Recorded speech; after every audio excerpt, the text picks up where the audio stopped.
今次我哋用一鍋到味嘅方法煮大蝦粉絲煲。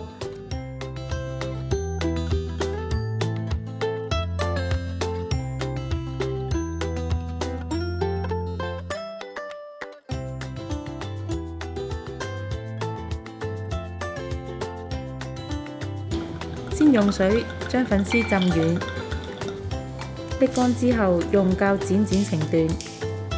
大蝦洗乾淨，印乾水分，跟住剪走尖刺、腳，然後挑腸備用。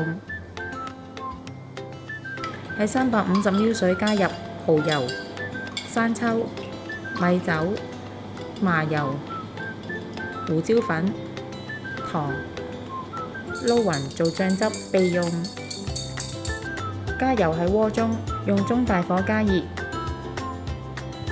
跟住落蝦煎5至6分鐘，至兩面金黃色，盛起備用。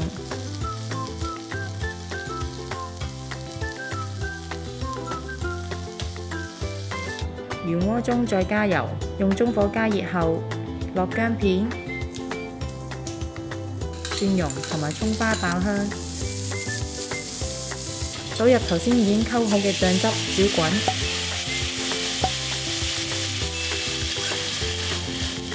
然後加入粉絲，煮到粉絲吸收醬汁後，將大蝦放回鍋中，煮多1至2分鐘。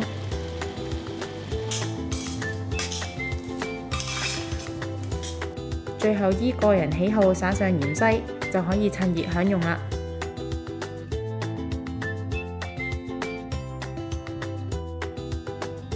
鍾意我哋條影片嘅朋友可以 Like、Subscribe、Share， 同埋記得撳着個鐘仔，可以第一時間收到我哋嘅最新資訊同埋影片。